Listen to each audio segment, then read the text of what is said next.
আমন্ত্রণ জানাচ্ছি প্রিয় দর্শক মানচিত্রের নিয়মিত আয়োজন কথোপকথনে। আজ এমন একটা সংকটের কথা বলবো যেটা নিয়ে খুব বেশি মানুষ কথা বলছে না, অথচ এই সংকট আমেরিকার গোটা অগ্রগতির চাকায় হঠাৎ ব্রেক কষে দিয়েছে। সংকটটা একটা গ্যাসকে ঘিরে, হিলিয়াম গ্যাস। শুনতে খুব সাধারণ লাগছে, তাই না? যে বেলুনে ভরা যে গ্যাস, সেটা নিয়ে আবার বিশ্ব রাজনীতির আলোচনা কেন? কারণ এই বিশ্লেষণ বলছে এই গ্যাসটা না থাকলে আধুনিক চিপ তৈরি হয় না, ক্ষেপণাস্ত্র তৈরি হয় না, আর এয়ার ডিফেন্স সিস্টেমের জন্য যে জিনিস দরকার সেটাও তৈরি হয় না। আর এই মুহূর্তে এই হিলিয়ামের চাবিটা যাদের হাতে, তাদের একজন হলো ইরান, আরেকজন হলো চীন। সেই কারণেই এই দাবি উঠছে যে ডোনাল্ড ট্রাম্প ইরানের সামনে খুব তাড়াতাড়ি নরম হতে বাধ্য হবেন। কেন, সেটাই আজ আপনাদেরকে ধাপে ধাপে বোঝানোর চেষ্টা করব। প্রথমে একটা মজার জায়গা থেকে শুরু করছি। হিলিয়াম আসলে বিরল কোনো জিনিস নয় দর্শক বন্ধুরা। বায়ুমণ্ডলে নাইট্রোজেনের পরেই সবচেয়ে বেশি পরিমাণে যে গ্যাসগুলোর কথা বলা হয়, হিলিয়াম কিন্তু তার মধ্যেই পড়ে। তাহলে প্রশ্ন হচ্ছে, এত বেশি যেখানে আছে সেখানে ঘাটতিটা হয় কি করে ভাই?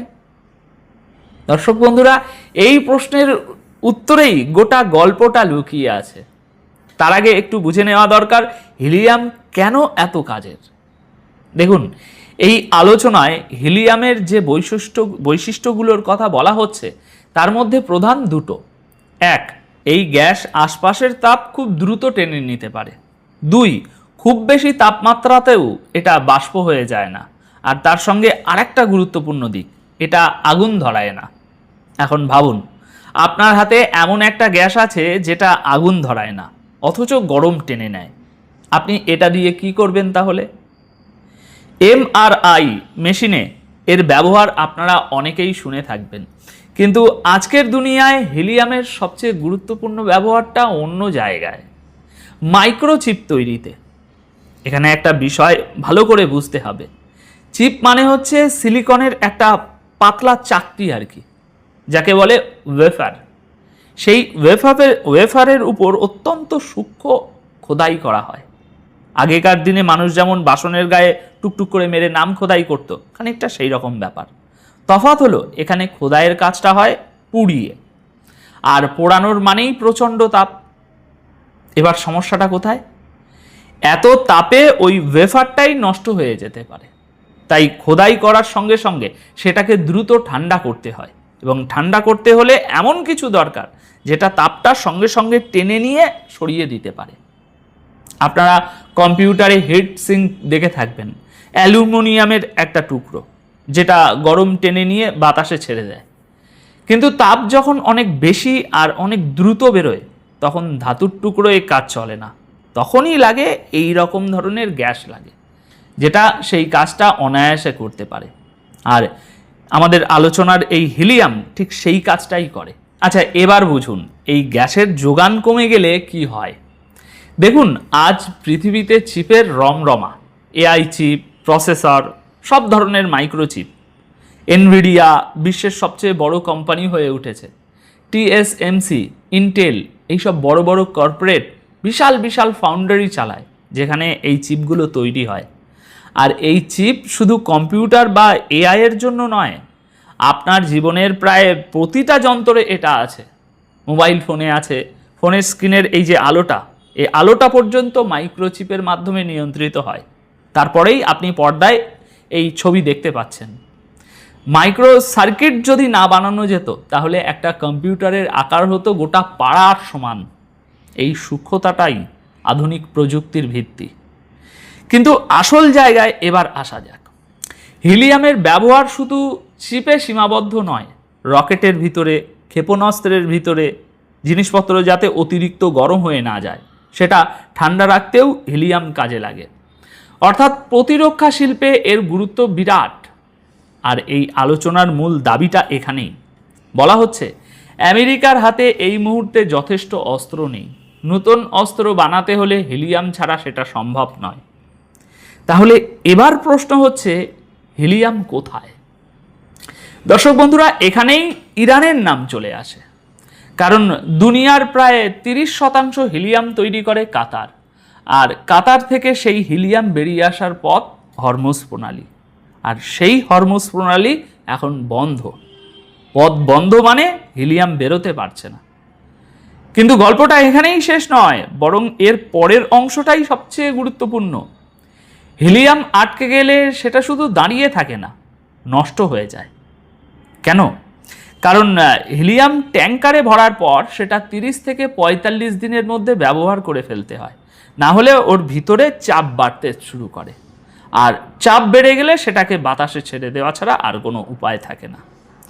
অর্থাৎ ট্যাঙ্কারে ভরা যে হিলিয়াম দাঁড়িয়েছিল সেটা বের করে দিতে হয়েছে। মজুদ শেষ, উৎপাদনের ক্ষমতাও আটকে আছে। এবার মিলিয়ে নিন, যে আমেরিকার অস্ত্র ভাণ্ডার অনেকটাই খালি হয়ে গেছে, নতুন অস্ত্র বানানোর জন্য তার হাতে হিলিয়ামও নেই, এবং সংকট শুধু হিলিয়ামের নয়, চীনের দিক থেকে ক্রিটিক্যাল মিনারেলের ঘাটতিও রয়েছে। এগুলো সেই সব বিরল খনিজ পদার্থ যা ছাড়া সেমিকন্ডাক্টর শিল্প চলে না। চীন সেই সরবরাহ আটকে রেখেছে বলা যায়। আর ঠিক এই জায়গাতেই এখন নতুন একটা গোলমাল তৈরি হয়েছে। গোটা ছবিটা একসঙ্গে দেখুন, সব বুঝতে পারবেন। আমেরিকার হাতে যে অস্ত্র ছিল সেটা অনেকটাই ফুরিয়েছে। নতুন অস্ত্র বানাতে যে কাঁচামাল দরকার তার একটা বড় অংশ ইরানের কারণে আটকে, আর একটা বড় অংশ চীনের হাতে আটকে। আর সেই কাঁচামাল অন্তত 1 থেকে 1.5 মাসের মধ্যে পাওয়ার সম্ভাবনা খুবই কম। ধরুন কাল কোনো ছোট বড় সংঘাত বেঁধে গেল, উত্তর কোরিয়া হোক, ইরান হোক, রাশিয়া হোক বা চীন। আক্রমণের ধরনটা মোটামুটি একই, ক্ষেপণাস্ত্র ছুড়বে, রকেট ছুড়বে, যুদ্ধবিমান পাঠাবে। এবারের জবাব কি? জবাব হলো এয়ার ডিফেন্স সিস্টেম। আকাশ থেকে কিছু আসা দেখলে সঙ্গে সঙ্গে সেটাকে গুলি করে নামিয়ে দেওয়া। কিন্তু এখানেই তো আসল সমস্যা। এয়ার ডিফেন্স সিস্টেম হলো ধনুক, আর সেই ধনুক থেকে যে তীরটা ছুটতে হয় সেই তীরই যদি না থাকে, আর সেই তীর বানানোর কাঁচামালের অর্ধেক আটকে ইরানের কারণে, বাকি অর্ধেক আটকে চীনের কারণে, এই সংকটের ছাপ কিন্তু শুধু প্রতিরক্ষায় পড়ছে না, বড় বড় কর্পোরেটও চাপে। ইন্টেল প্রসেসর যদি পর্যাপ্ত পরিমাণ তৈরি না হয় তার প্রভাব বাজারে সরাসরি পড়ে। যারা কম্পিউটার নিয়ে ঘাঁটাঘাঁটি করেন, ব্যবসা বাণিজ্য করেন, তারা জানেন যে র্যামের দাম এখন কোথায় পৌঁছেছে, প্রসেসরের দাম কতটা বেড়েছে। যেখানে যেখানে মাইক্রোচিপ লাগে সেই সব জিনিসের দামই চড়েছে। আর এই সংকট যদি চলতে থাকে দাম আরও বাড়বে। আচ্ছা, এবার আসা যাক সবচেয়ে স্পর্শকাতর জায়গায়। আমেরিকার অস্ত্র ভাণ্ডার যে কমেছে সেটা আর গোপন কিছু নয় তো, আপনারা তো বিস্তারিত প্রতিবেদন সবই দেখেছেন। ইরানের সঙ্গে সংঘাতের চক্করে অনেকটাই খরচ হয়ে গেছে, বিষয়টা সংবাদ মাধ্যমে চলে এসেছে, এবং ডোনাল্ড ট্রাম্প নিজেও তা স্বীকার করেছেন।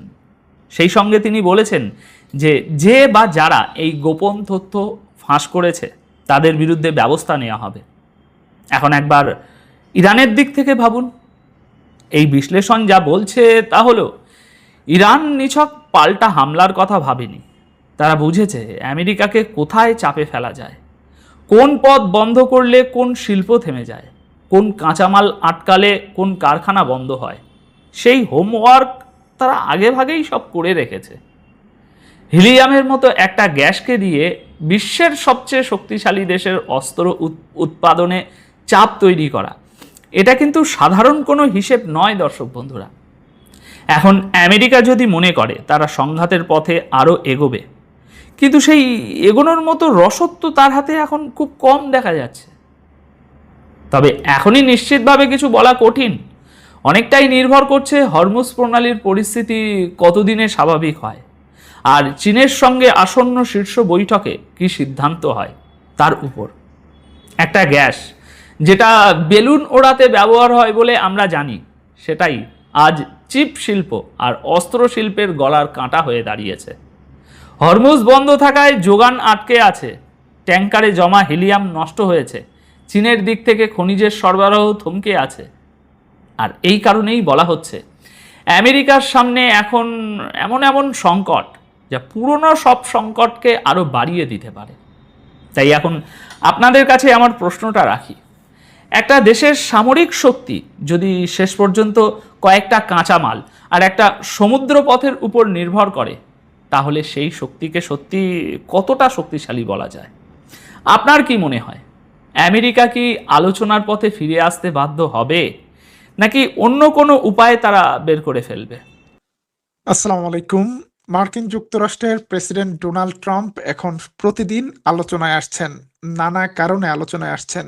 সারা বিশ্বের মানুষ ভুলতে বসেছে কিছুদিন আগেও মার্কিন যুক্তরাষ্ট্রের প্রেসিডেন্ট থাকা জো বাইডেনকে। গাজা গণহত্যার পুরোটা সময় ইসরায়েলকে নিঃশর্ত অস্ত্র দিয়েছিল যে জো বাইডেন। প্রেসিডেন্টের দায়িত্ব থেকে সরে যাওয়ার পর কেউ তার খোঁজ খবর রাখছে না।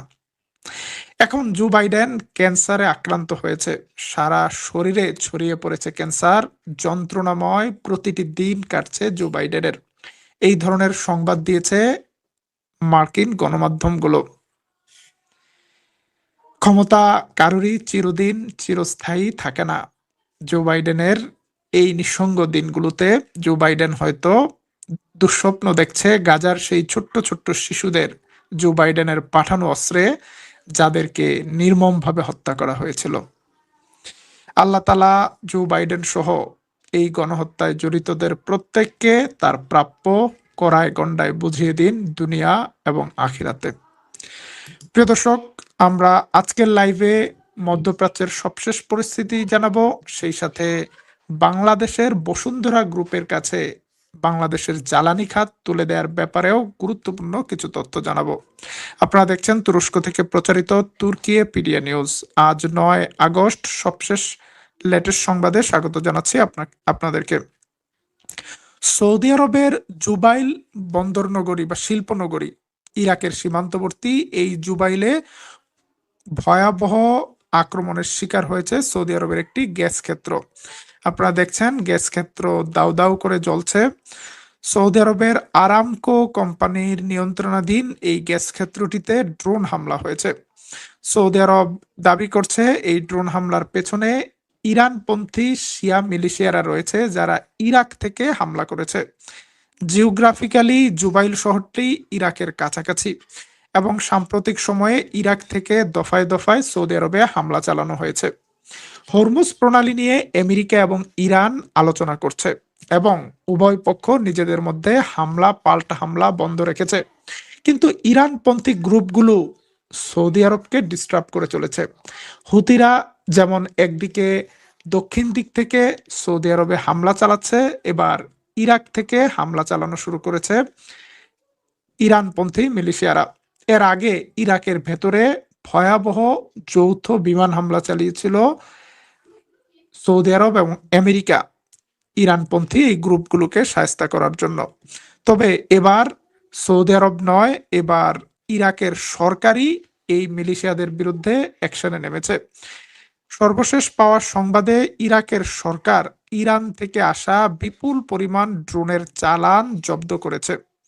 আপনারা ছবিতে দেখছেন ইরান থেকে আসা এই ড্রোনের চালানটি। ইরাকের বেবিলন শহরে একটি বড় কনভয় করে আসা এই ড্রোনগুলোকে জব্দ করেছে ইরাকের সরকার। ইরাকের ভেতরে বিভিন্ন non government non state actor রয়েছে, যারা ইরাকের সরকারের নিয়ন্ত্রণের বাইরে।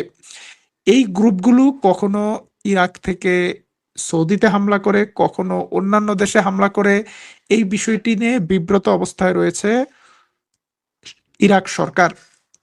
এর আগে সিরিয়া থেকে ইরাককে হুঁশিয়ার করে দিয়েছে, ইরাকের ভেতর থেকে সিরিয়াতে কোনো হামলা হলে সিরিয়া তার পাল্টা জবাব দেবে। তারপর থেকে ইরাক সরকারই এই গ্রুপগুলোকে নিয়ন্ত্রণের চেষ্টা করে যাচ্ছে।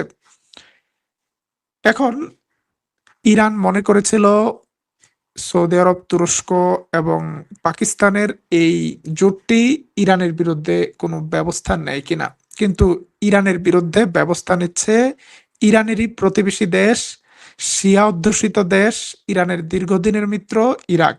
ইরাক সরকার আটকে দিচ্ছে ইরানের চালানগুলো। প্রিয় দর্শক, ইরাক ইরান উত্তেজনা কোন দিকে যায় আমরা সেই সংবাদ আপনাদেরকে জানাবো। গাজা নিয়ে একটা গুরুত্বপূর্ণ সংবাদ রয়েছে। গাজায় সব ধরনের হামলা বন্ধ করার ঘোষণা দিয়েছে ইসরায়েলি মিডিয়া। তবে পশ্চিম তীরে ইসরায়েলের আক্রমণ, ইসরায়েলের ভাঙচুর, মানুষের বাড়িঘর ভাঙা অব্যাহত রয়েছে। হামাস তার তীব্র নিন্দা জানিয়েছে। অন্যদিকে গাজার মানুষদেরকে কোনোভাবে গাজা থেকে বের করে দেওয়ার বিরুদ্ধে দাঁড়িয়েছে মিশর। মিশরের পররাষ্ট্রমন্ত্রী নতুন এক বিবৃতিতে বলেছে, কোনো ধরনের বাহানায় গাজাবাসীকে গাজা থেকে সরিয়ে দেওয়া যাবে না। এটা হলো রেড লাইন, গাজার মালিক গাজাবাসী। এদিকে মিশরকে তুরস্ক, সৌদি আরব এবং পাকিস্তানের জোটে যুক্ত করার ব্যাপারে আলোচনা চলছে। তুরস্কের পররাষ্ট্রমন্ত্রী হাকান ফিদান বলেছেন, প্রায় 2 বছর ধরে টানা আলোচনার ফলশ্রুতিতে এই জোট তৈরি হয়েছে এবং এই জোটে মিশর অংশগ্রহণ করতে ইচ্ছুক। তবে টেকনিক্যাল অনেকগুলো বিষয় এখনো বাকি আছে। সেই শর্তগুলো যদি মিশর পূরণ করতে পারে তাহলে মিশরকে আমরা এই জোটে নেয়ার ব্যাপারে আলোচনা করব। শুধু মিশর নয়, এই অঞ্চলের সবগুলো দেশকে আমরা এই নিরাপত্তা ছাতায় নিয়ে আসতে চাই। আমরা একটা বৃহত্তর ঐক্য করতে চাই। প্রিয় দর্শক, এই মুহূর্তের সবচেয়ে বড় আলোচিত সংবাদ, বাংলাদেশের জ্বালানি খাত বসুন্ধরা গ্রুপের হাতে তুলে দেওয়ার একটা প্রয়াস চালাচ্ছে বিএনপি সরকার। তারেক রহমানের আশেপাশে থাকা লন্ডন ফেরত বিভিন্ন দুর্নীতিবাদ চাটুকার বসুন্ধরার দুধ খেয়ে দেশের সম্পদ তুলে দিতে চাচ্ছে বসুন্ধরা গ্রুপের হাতে।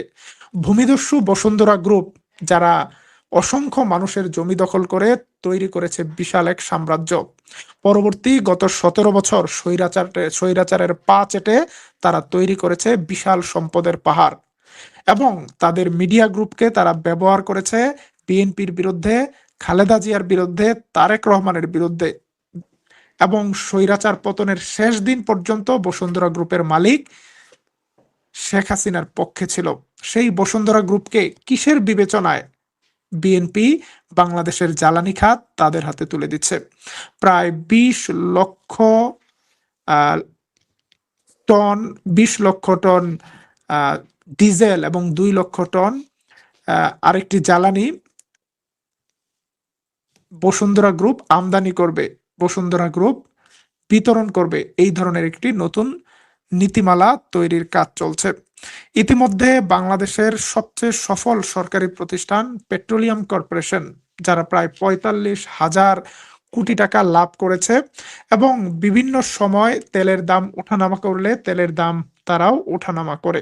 তারেক রহমান ক্ষমতায় আসার পর 2 দফার তেলের দাম বাড়লেও 1 দফায় জ্বালানির দাম কমানো হয়েছে। বাংলাদেশ পেট্রোলিয়াম কর্পোরেশন বলেছে, জ্বালানি তেল আমদানি এবং বিপণনের এই কাজটি কোনোভাবেই বেসরকারি খাতে ছেড়ে দেওয়া উচিত হবে না, তাহলে ক্ষতিগ্রস্ত হবে দেশের সাধারণ মানুষ। এর আগে সিলিন্ডার ব্যবসা বেসরকারি খাতে ছেড়ে দিয়েছিল আওয়ামী লীগ সরকার এবং তার সুবিধা নিয়েছিল এই ভূমিদস্যু বসুন্ধরা গ্রুপ। বসুন্ধরা সিলিন্ডারের দাম নির্ধারণ করে দিল সরকার থেকে, তারা এই দাম কখনোই মানেনি, বরং জনগণের ভোগান্তির কারণ হয়েছে।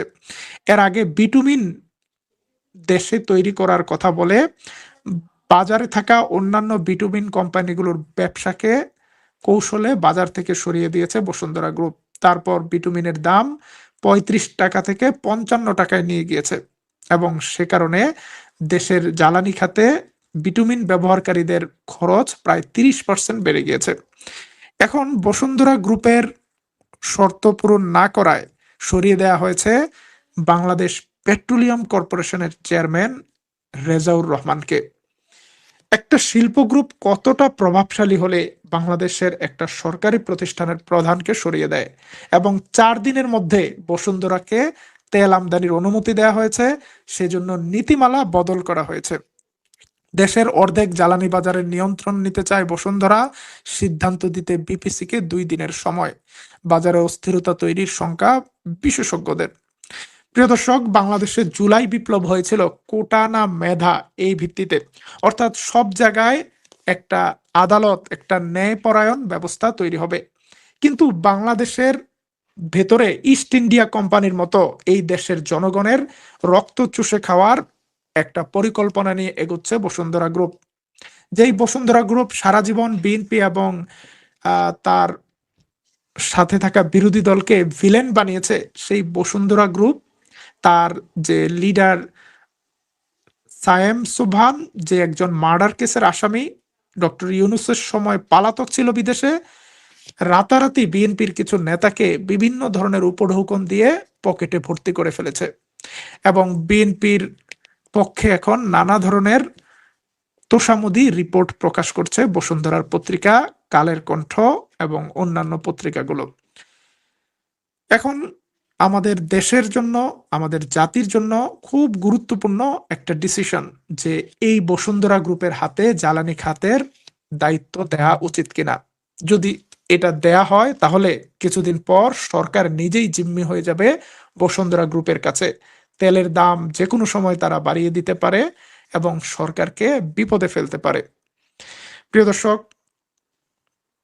মুঘল সম্রাট শাহ আলম বক্সারের যুদ্ধের পর বেকায়দায় পড়ে ইস্ট ইন্ডিয়া কোম্পানিকে বাংলার দেওয়ানি দিয়েছিলেন। সরকারি রাজস্ব তোলার দায়িত্ব পেয়ে গিয়েছিল ইস্ট ইন্ডিয়া কোম্পানি। মাত্র অল্প কয়েক বছরের লুটপাটের কারণে বিশ্বের সবচেয়ে ধনী অঞ্চল বাংলায় শুরু হয়েছিল ভয়ঙ্কর দুর্ভিক্ষ। 1/3 লোক মারা গিয়েছিল শুধু না খেয়ে। আজকের বসুন্ধরা গ্রুপ সেই দিনের ইস্ট ইন্ডিয়া কোম্পানির চেয়েও জঘন্যভাবে ফিরে এসেছে। তারা বিভিন্ন সময় সরকারের কিছু ব্যক্তিকে হাত করে সরকারের গুরুত্বপূর্ণ প্রতিষ্ঠানে রদবদল করা, সরকারি নীতিমালা চেঞ্জ করে ফেলার মতো কাজ করছে। আজকে আমার এই লাইভের পরে বিএনপির না বোঝা কিছু মানুষ আমাকে রাজাকার বলবে। এটা বাংলাদেশের স্বার্থ নিয়ে কথা বলছে। আজকে যদি জ্বালানি খাত বেসরকারি এই দানব কোম্পানির হাতে তুলে দেওয়া হয় তাহলে তার ভুক্তভোগী হবে প্রত্যেকটি সেক্টর। প্রিয় দর্শক, আপনারা কি মনে করেন বসুন্ধরা গ্রুপের কাছে বাংলাদেশের জ্বালানি খাত তুলে দেওয়া উচিত, নাকি এই বিষয়ে সবাইকে রুখে দাঁড়ানো উচিত? বাংলাদেশের শিল্প কারখানায় বিশেষ করে পেট্রোলিয়াম কর্পোরেশনের কর্মরত শ্রমিক ইউনিয়ন বিক্ষোভের ডাক দিয়েছে, আন্দোলনের ডাক দিয়েছে। পেট্রোলকে কোনোভাবেই বেসরকারি খাতে তুলে দেওয়া যাবে না। আপনারা সে আন্দোলনের সাথে একাত্মতা পোষণ করছেন কিনা? আমরা আশা করব তারেক রহমান সরকার অত্যন্ত সচেতনভাবে এই বিষয়টি নিয়ে বিবেচনা করবে। তারেক রহমানের পাশে এমন কিছু চাটুকার, এমন কিছু নারী লোভী রয়েছে যারা বিভিন্ন অর্থ এবং নারীর ফাঁদে পড়ে সরকারকে মিসগাইড করছে। সাংবাদিক ইলিয়াস সাম্প্রতিক সময়ে একটি ভিডিওতে বলেছে, লন্ডন বিএনপির ভেতরে ঢোকা এক ফেসিবাদী পরিবারের নারী একসাথে 9 জন বিএনপি নেতার খাট কাঁপিয়েছে এবং তাদের ভিডিও রেকর্ড করেছে এবং তাদেরকে জিম্মি করে এখন নানা ধরনের কাজ আদায় করে নিচ্ছে। এই ধরনের হানি ট্র্যাপে পরে কি কেউ বসুন্ধরা গ্রুপের হাতে জ্বালানি খাত তুলে দিচ্ছে? আমাদেরকে এখনই সাবধান হতে হবে। পলাশির সেই প্রান্তর আমাদের শিক্ষা দিয়েছে একটা কোম্পানি কিভাবে একটা রাষ্ট্রকে গিলে খেতে পারে, একটা কোম্পানি কিভাবে একটা দেশে দুর্ভিক্ষ তৈরি করতে পারে। বসুন্ধরা গ্রুপের এই 1000 কোটি টাকার ব্যবসা অবৈধ ব্যবসা এবং বসুন্ধরা গ্রুপ প্রত্যেকটা সরকারের সময় সেই সরকারকে কিছু লোককে হাত করে দেশের নানা ধরনের ব্যবসা বাণিজ্য এইভাবে লুটপাট করেছে। অতিরিক্ত মুনাফার নামে বাংলাদেশি জাতির ঘাড়ে চাপিয়ে দিয়েছে ব্যয়ের নতুন নতুন চাপ। প্রিয় দর্শক, আজকে বাংলাদেশের কোনো একটি জেলায় বিএনপির একটি মিছিল দেখলাম, জুলাই জুলাই বলিস না রে, পিঠের চামড়া থাকবে না রে। এরা কারা যারা জুলাইয়ের বিরুদ্ধে মিছিল করছে? বিএনপির ভেতরে কি এবার আওয়ামী লীগের লোকজন ঢুকে পড়েছে এবং তাদের কোনো বিষয় নিয়ে কথা বললেই কি আবার আগের মতো রাজাকার ট্যাগ দেয়া হচ্ছে, গুপ্ত ট্যাগ দেয়া হচ্ছে? দেশের স্বার্থ বোঝার জন্য বিএনপি বুঝি না, জামাত বুঝি না, যেটা দেশের স্বার্থ সেই জায়গায় সবাইকে সচেতনভাবে কথা বলতে হবে। তারেক রহমান যদি ভুল পথে যেতে চায়, তারেক রহমানকে ভালো উপদেশ দিতে হবে। আমরা আশা করি বিএনপির ভেতরেও দেশপ্রেমিক লোকজন আছে। মির্জা ফখরুল ইসলামের মেয়ের জামাই ফাহাম আব্দুস সালাম 3 জন বিএনপি নেতার নাম বলে দিয়েছেন যারা বসুন্ধরা গ্রুপের কাছ থেকে টাকা খেয়ে বসুন্ধরাকে এই বিশাল ব্যবসা দিতে চাইছে। আশা করব বিএনপির ভেতরে থাকা দেশপ্রেমিক মানুষরাও রুখে দাঁড়াবে এই ধরনের দেশ বিরোধী চুক্তির বিরুদ্ধে। বাংলাদেশ জুলাই বিপ্লবের ফলে যে স্বপ্ন দেখেছিল স্বাভাবিক ব্যবসা বাণিজ্য এবং নিরাপত্তার, সেই স্বপ্ন পূরণ হোক, এই প্রত্যাশায় শেষ করছি আমাদের আজকের লাইভ। আল্লাহ হাফেজ।